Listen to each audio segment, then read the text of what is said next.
shows me who I wanna be. He's my light when I can't see.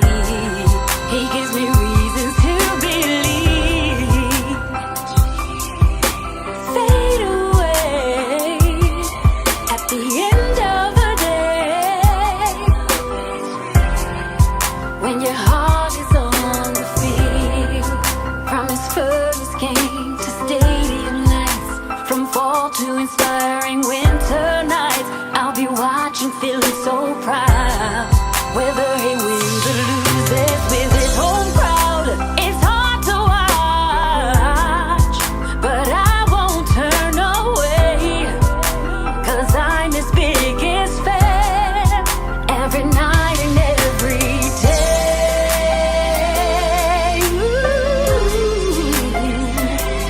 Oh, when your heart is on the field, I'm right there watching you, wearing his jersey, making him signs, seeing all his hard work, knowing it's his time, realizing others feel the same way they were too, wanting every son to do his best. They all amaze you, seeing all the lives he's touched and the excitement of children's eyes, always telling him reach for the stars.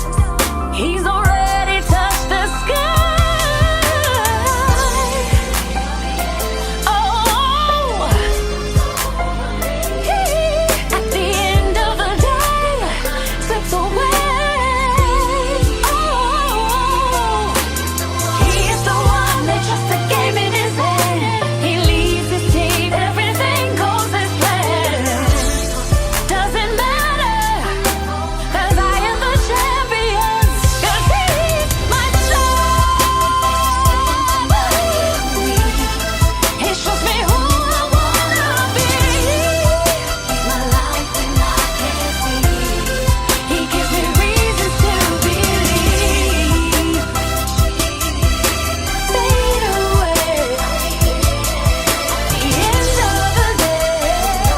Love is real when your heart is on the field. When your heart is on the field.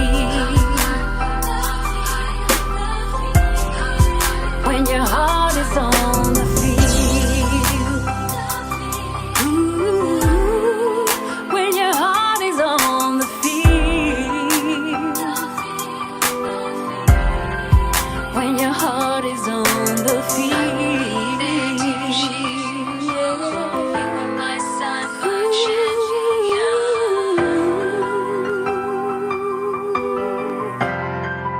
When your heart is on the field, I'll be there to cheer you on. You are my son, my champion. Hi, everybody. Oh my gosh. 2020 draft.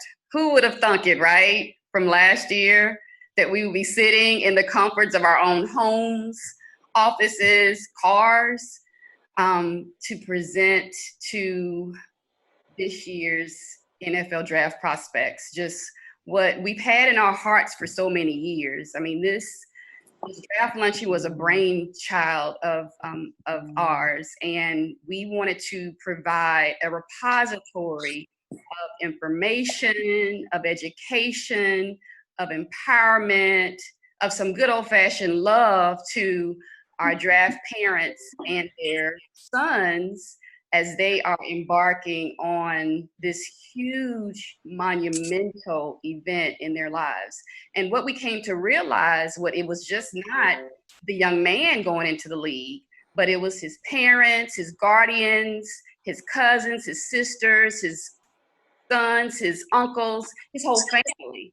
So we really wanted to provide a safe space, a safe space, a safe space for us to provide information from parents who have been in your shoes and industry professionals who can provide you with the tools that you would need to transition with your sons. So again, just thank you all for being here. This is unprecedented, but we knew that we could not have the luncheon, even though we could not be physically together with you in Vegas. I want to thank those of you who have helped to make this vision a reality. All of my go-tos, all of my ride or dies, y'all know who y'all are. Thank you, thank you, thank you so much. My staff, who I had a huge learning curve in this whole platform called Zoom. So they were right there with me, Nicole Tate, Ebony McHugh, helping me to kind of a lot of moving parts going on, but we're gonna have some fun today. We are going to have some fun today. We want you to ask those questions that we have. Again, this is a safe space. These parents are here to tell you what they have gone through, and they've gone through the good, the bad, and the ugly. So we want to be that repository. We want to be that sounding board for you guys.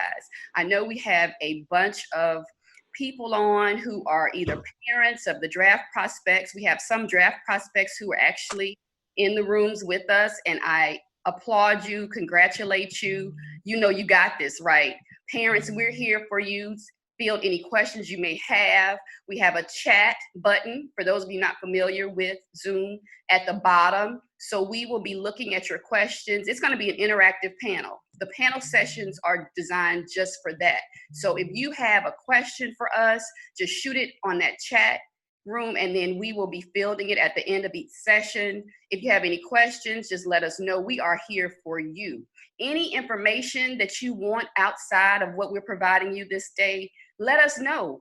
We've already gotten a number of people who have asked us to present other topics of interest. So we're here for you. So we want to just get this thing started. We have a gangbuster panel of moms who are ready to talk to you all about their journeys. They have been with me for the long haul, and some of them have actually been participants right there in your shoes as they were embarking with their sons. So without further ado, let me make some introductions, because we're going to jump right into these panels. We know that we've condensed a whole bunch of information into 1 3-hour session. But again, we wanted to just send you guys with something, because we know tomorrow, Friday, and Saturday, it's going to be on and popping. So without further ado, let me introduce to you our phenomenal, fantastic, fabulous, fine panel of ladies, and our handsome moderator who has been with me since the very beginning, Miss Michelle Green. Yay! Miss Michelle Green is the president of the Professional Football Players Mothers Association, also known as PIFMA. Her son, Bryant McKinney Jr., played in the NFL for 12 years and won a Super Bowl with the Baltimore Ravens. Michelle is the proud recipient of the Presidential Lifetime Achievement Award from President Obama for what? Community service. Michelle is also author with a book entitled. And the book talks about her life as a single mother in the NFL. How easy it is to drift from one mindset to another and to go from humble beginnings to entitlement. Hey, Michelle. Hi. Our next panelist is who I affectionately call Mama McNabb. Some of you may know her as Mrs. McNabb, and others may know her as Wilma Char McNabb. So Miss McNabb is best known to America as Mama McNabb for her acting in television commercials, most notably that of the Team Mom in the Chunky Soup advertising campaign beginning in 2002. While she had never acted prior to those spots, not a stretch to the woman who spent nearly 25 years rehearsing for the part. Her performances and charming personality led to guest appearances on the Jimmy Kimmel Show, whom I love, Ellen DeGeneres Show, whom I love, and the Dr. Oz Show. Ms. McNabb, a registered nurse, was educated at Olive Harvey College and Governors State University, and her husband, Samuel, who we love dearly, they both have 2 sons, Sean and Donovan, as well as a daughter-in-law, Raquel, and 4 fabulous grandchildren. Hey. Sean and Donovan have been active in team sports since childhood. Donovan is best known as the 6-time Pro Bowl quarterback of the Philadelphia Eagles, Washington Redskins, and Minnesota Vikings. Mm. Ms. McNabb is the executive director of the Donovan McNabb Fund, a nonprofit organization formed to honor Donovan's close family members who suffer from diabetes. Mrs. McNabb is the past president of the Professional Football Players Mothers Association after serving for 5 years. Currently, she and Daddy McNabb, or Sam, work at their new venture, McNabb Consulting Network, which enables them to speak to parents like you guys of athletes on their experiences on raising an athlete to the highest levels from grammar school to the professional ranks. Mama McNabb and Papa McNabb have been the host of the Draft Luncheon since our inception in 2016. So we want to thank you and applaud you for everything that you've done for us. Our next fantabulous panelist is Miss Isis Navy. Miss Navies, or Mama Navies, is an educator, businesswoman, community activist, and author. Mrs. Navies was the founder and president of the African American Bone Marrow Donor Association. In that position, she sought to sign up African Americans to the Bone Marrow Donor Registry. She was the founder of Path to Success College Tours. Over a 5-year span, she took hundreds of high school students around the country to see and experience firsthand aspects of college life. Many students enrolled in those colleges and received degrees. Kudos to you, Mama Navies. Presently, Mrs. Navies is executive director of Parents of Professional Athletes, Inc., an organization designed to bring a culture of environment awareness to professional athletes and parents. Isis has been involved with student athletes since her son, our moderator, Mr. Hannibal Navies, began playing football in junior high school. Thank you so much, Ms. Navies. Our last, but certainly not least, fabulous panelist is Ms. Nicole Ward. And Nicole actually was a parent right there in your shoes when her son Denzel was drafted a couple of years ago. So I'm excited to hear from her. Nicole has always had a passion for real estate. She's an Ohio licensed real estate agent for Chestnut Hill Realty and has been a real estate investor for over 20 years. Additionally, she has worked in marketing for 10 years and human resources for 10 years at the world-renowned Cleveland Clinic before recently retiring. In addition to real estate, Nicole currently spends a lot of time focusing on bringing awareness to the importance of heart health through the Heart Health Foundation she and her sons created, called the Make Them Know Your Name Foundation. She is the mom of 2 very successful sons. One is an entrepreneur, Paul Ward III, also known as PJ, and the other is Denzel the Warden Ward, a current starting NFL defensive back player for the Cleveland Browns. Nicole has a master's in public relations and a bachelor's degree in business administration. Thank you so much, Nicole, for being here. Last but finally not least, we have our fabulous moderator, Hannibal Navies. Hannibal is the director of an engagement and outreach at the NFLPA's The Trust. He was a player for 9 seasons with over 10 years of football academies where he coaches. He is also very philanthropic. He trains and mentors over 2,500 high school and college and professional athletes. He has his BA from the University of Colorado at Boulder and an executive MBA from the George Washington University. Hannibal, take it away. Thank you, Kim. How are you doing today? I'm great.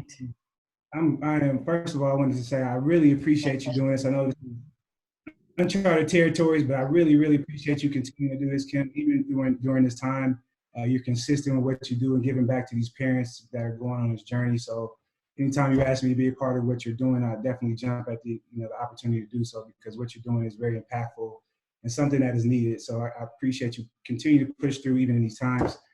As you can see, these times have allowed me a coronavirus beard. So you wear it well. Barbershops are not open yet, so I'm still managing that. But other than that, things have been well. Been staying quarantined, making sure I take care of my mom in the house as well. So, but we'll jump right into it. I know we have a limited time. Looking forward to really speaking with these beautiful, accomplished ladies on the panel, which I know very well, I've known for a long time. So we'll jump right into it. And by the way, like I said, if there are questions, please put the questions in the chat so at the end there's something that we don't cover, because there's not a lot we're going to be able to cover in a short bit of time, but if there's something we don't cover, please put it in the chat so we can ask these women these questions. So we'll jump right in. And the point of this, I think, is very important. One of my roles and jobs as Director of Engagement Outreach is the trust, is really helping NFL players transition from football. So there's a journey, there's definitely a life cycle of the NFL player. And I think it's important when somebody who has gone through that journey can give it and mentor back to people that are actually going through it or have been through it. So I do that as a former NFL player, and these mothers now do it as mothers of professional athletes as well. So I think it's very powerful and impactful. So I really want to make sure the questions are really targeted to helping the parents that are coming behind you guys during this experience, but also not just talking about the good things, we're talking about things that didn't go well and what we've learned from these experiences and what we can give back that way. So I always want to keep it. To start about the importance of the parents organizations that you guys are a part of. Miss Michelle, how are you today? Want to really dig into, I know you're now the president of PIFMA. I would love to give your insight to what PIFMA is and why is it important for parents? Okay, thank you, Hannibal. Professional Football Players Mother Association is a group of moms of active and retired mothers of NFL players.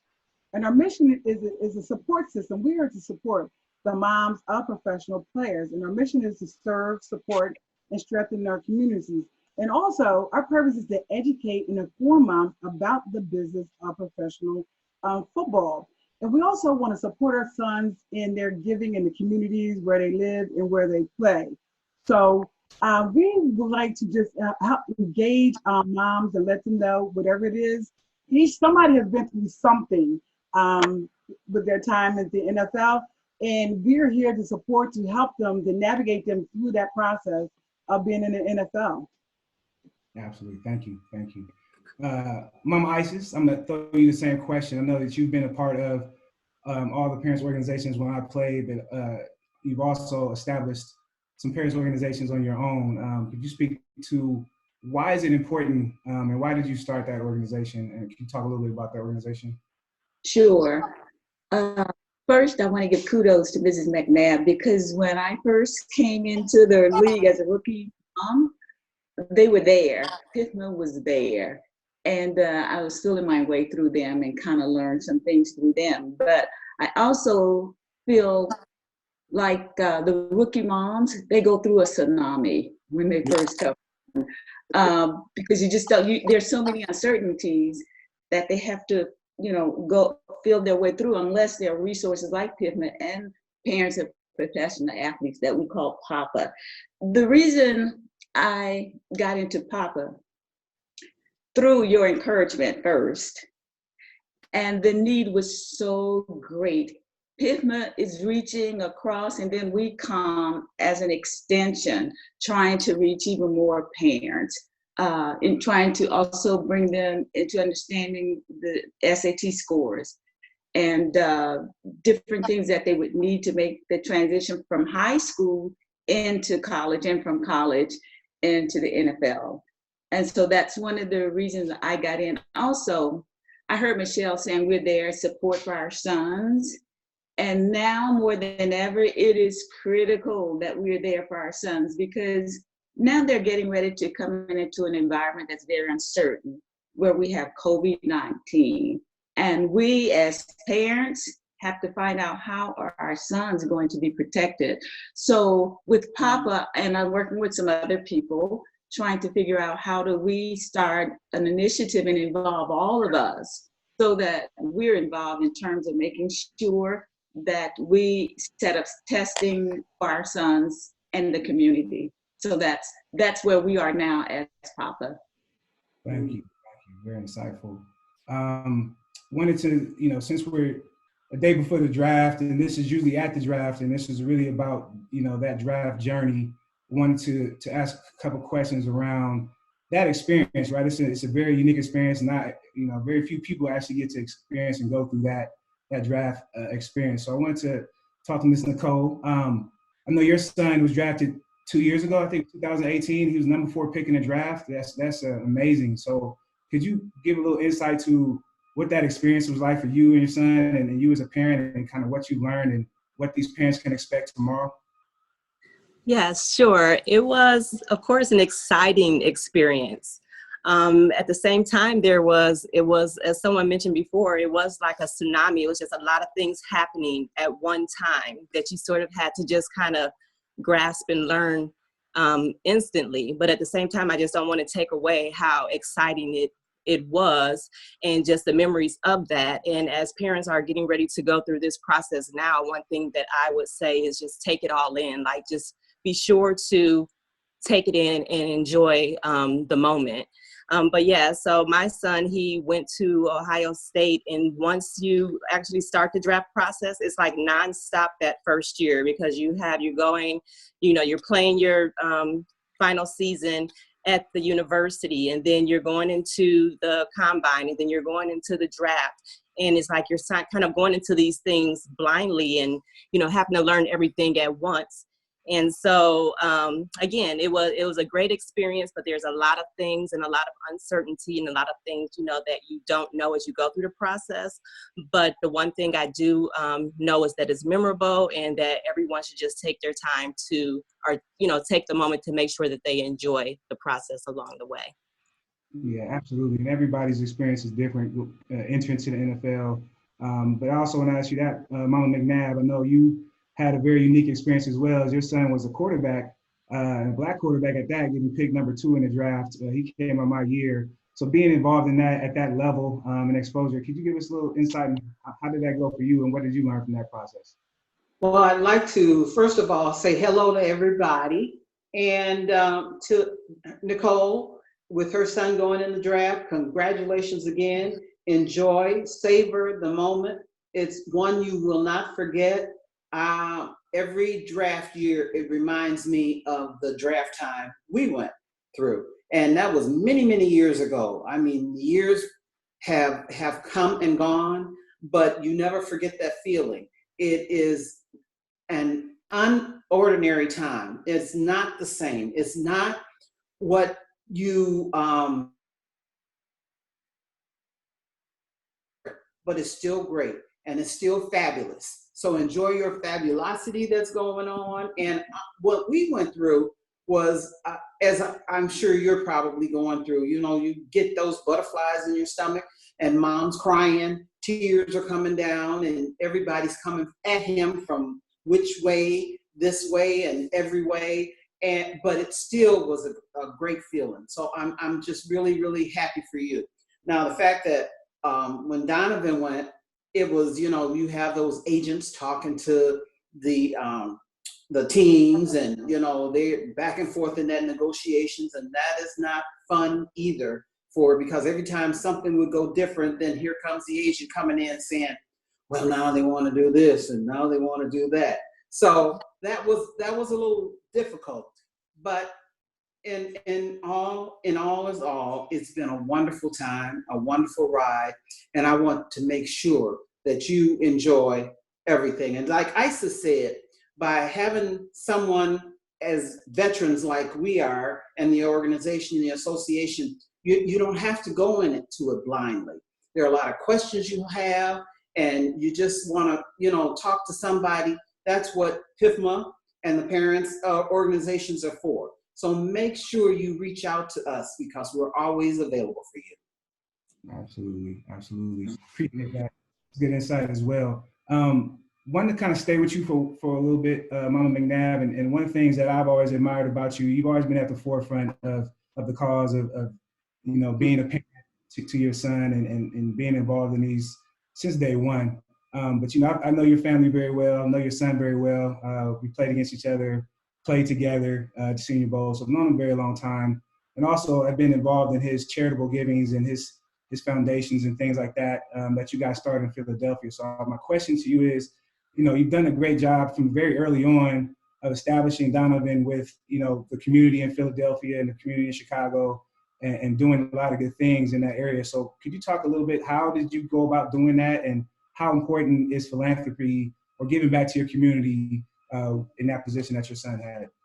Well, first of all, I know everybody knows it was a great blessing to get chosen. I always used to say, I mean, a little Black child from the south side of Chicago to make it to this pinnacle in his career. It's unbelievable to me, but he did.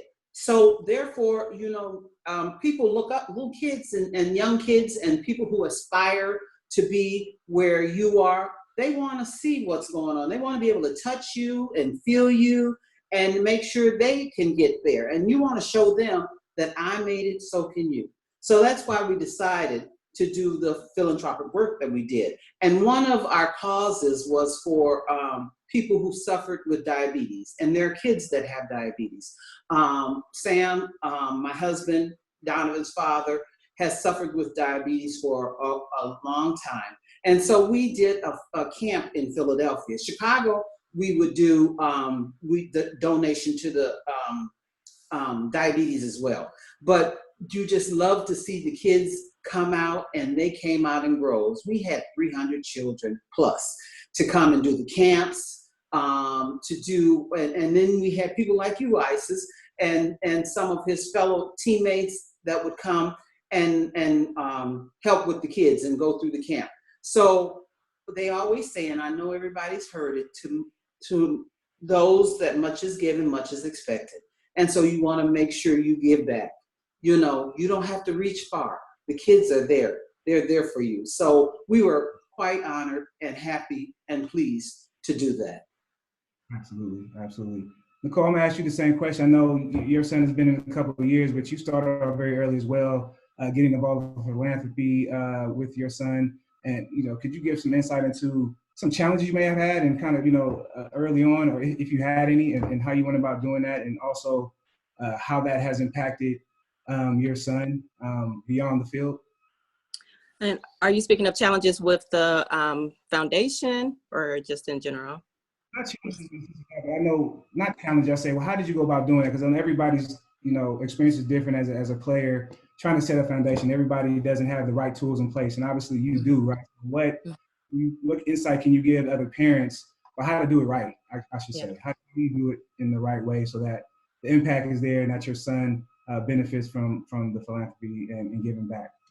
Yes. So my son and I and our family, we started the foundation called the Make Them Know Your Name Foundation, and it's a heart health foundation focused on, obviously, heart health awareness, and with a specific focus on cardiac arrest, because my husband, Denzel's dad, passed away from cardiac arrest just prior to Denzel being drafted, and we felt like this was, a great cause, a way to keep his legacy alive and to bring awareness, because there was opportunity. We feel that if someone was more knowledgeable about heart health and how to use a defibrillator, that potentially that the chances of his life could have been saved tremendously if that education and awareness was out there. So the idea of starting the foundation, when talking to Denzel, I really didn't know what he was going to choose. But, again, with this happening, he immediately said that he wanted to focus on heart health awareness. So I think it first begins with just identifying something that you're passionate about, something that, that you can really grab hold to and really want to make a difference in. And so with this, again, being directly related and close to home, that's how the idea formed. But as far as moving forward with the foundation, when we first talked about creating the foundation, we were told that, there's a lot involved with having a nonprofit, and there is a lot involved with having a nonprofit. It's not just about having an idea and going out there and saying, I have a 501c3. There is a process. And so I think what's very important with moving forward with that process is making sure you have the right team in place, have the people, whether it's, the lawyers that you have on your team, your family, who's going to be on your board, just, things like that. But you want to have people that you can trust, people that you can count on, and you want to have a vision and a mission that is, that you're passionate about, and that's important to you. I think if you have those things at the ground level, then you'll be successful. Thank you. Absolutely. I want to ask Miss Michelle a question. I know, I've always admired you as well, as far as your your ride or die-ness for your son and being there for him and making sure that he's a priority in your life.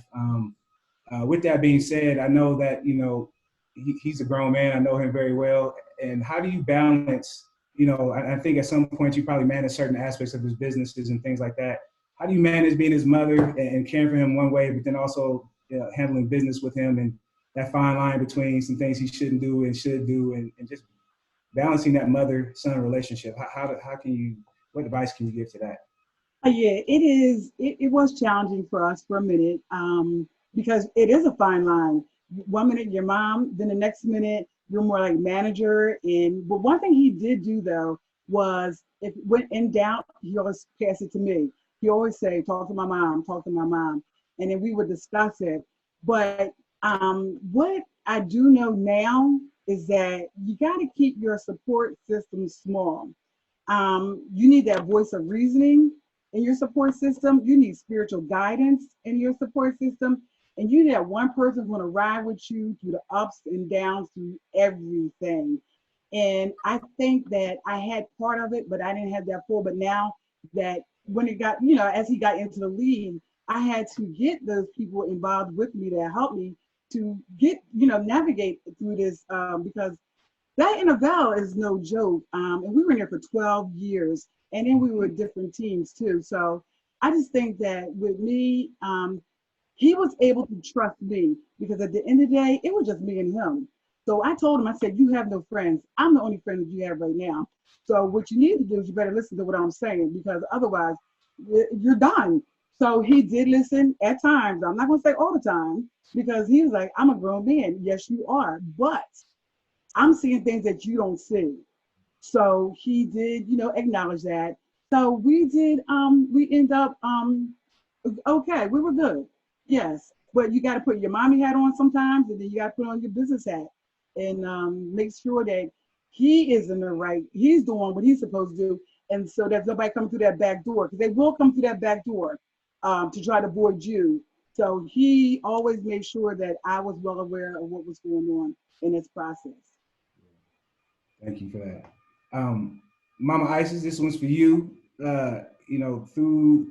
You play long enough in the NFL and you go through these, you're part of this journey. Adversity is sure to strike, whether it's injury, whether it's on the field, off the field. There's always adversity involved in this journey. You have, I know, like I said, I know in my life there was some adversity where I had to lean on you or some unexpected things happen. Can you explain kind of as a parent, what role did you play in that, and what kind of suggestions can you give to other parents when adversity arises, how they can advise their sons through those processes and when adversity hits? Sure. First, I'd like to say to Michelle that I think players crop that phrase, "I'm a grown man," because I heard it so many times, so often from Hannibal. And sometimes I had to say, "Okay, then you just got to act like one." Okay. But we had quite a few things happen. But one of the things I'd like to talk about is, when you come into the NFL, you come from a certain environment with certain principles that you're taught, by home and by family.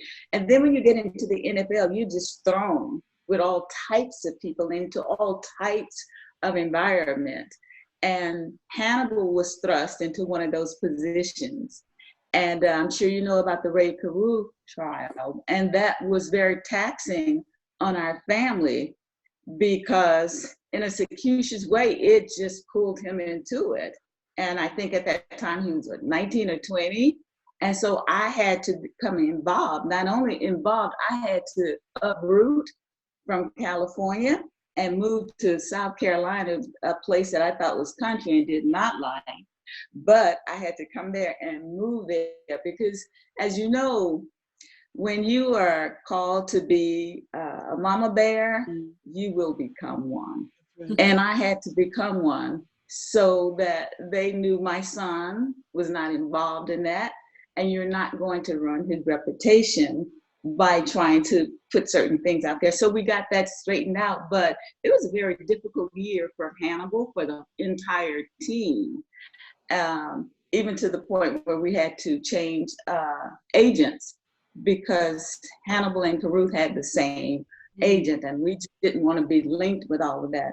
And I think Piffman was there for the mother of Ray Caruth. They were, in fact. Yeah. And they know the story, and I think that was a little bit difficult for them because here they had two parents, that they had to work through and support. So adversity is there, and I think it would be foolish to have players think or moms think that they can come in and it's going to be smooth sailing all the time. It's not. There's so many uncertainties in that arena that you really have to prepare for uncertainties. And you might say, that's an oxymoron. How do you prepare for uncertainties with that foundation? That foundation, Michelle, you talked about, spiritually, and then you have Mrs. McNabb with the health aspect. You bring all of that to the forefront to give you some kind of base. And I believe with that base, you can weather the different storms that come through. Hannibal used to tell me that it's not if you get hurt in the NFL, it's when. So it's not if a calamity will come upon a parent, it's when. Mhm. And so with that, I think we just, I also want to say, if I'm not taking too long to speak, is that I think the parents, not only the parents here present, but the parents are so powerful, but we haven't made that really known. They take the sons, and they used to sons to build empires. But I think now, with all the adversities that we've gone through, that it's time for the parents' stage to be a little more acknowledged. And I think we should come to the forefront a little bit more forcefully. Mhm. That's it. Excellent. Next question. Did I answer? You did. You answered it very well. Thank you. I have a little bit time left, but I wanted to ask Mr. Cole a couple things. Like I said, your son was recently drafted a couple years ago, so I know this is fresh in the brain, going through this process of being drafted so high.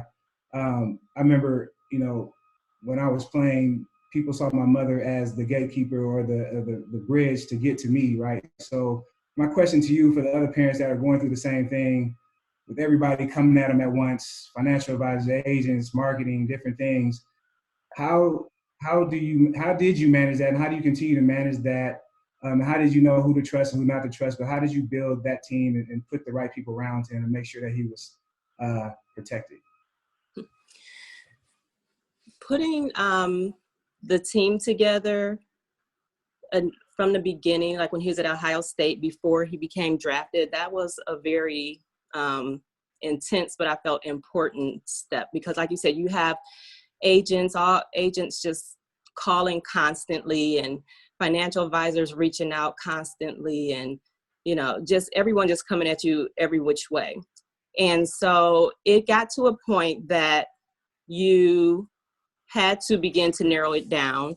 And I actually set up a formal interview process. So when we were getting these calls, there were certain people that kind of stood out. We did our research. We met with people, then you have those, that you just learned that they have good reputations, and you have to be careful of those that, that you feel are just out there just to, to get at your son and to be involved in any kind of way. But we put together a formal process where we actually narrowed it down. I think we narrowed it down to like 4 or 5 agents. We had, I think there were 2 financial advisors, and then we had lawyers. And I set up a day. I got a hotel room in Columbus, the Marriott over there next to Columbus, rented a room.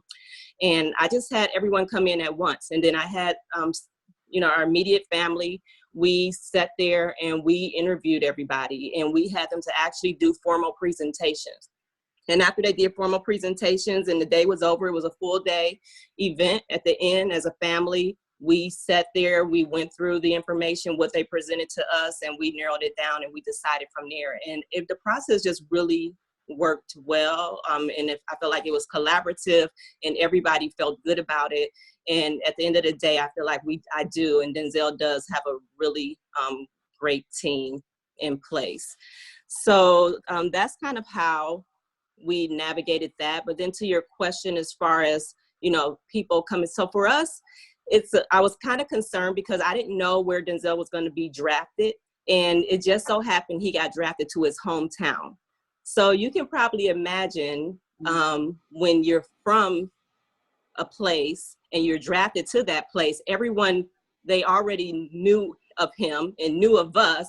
So the chances of people coming at you, it's like they had easy access, is what I'm trying to say. It was easy access.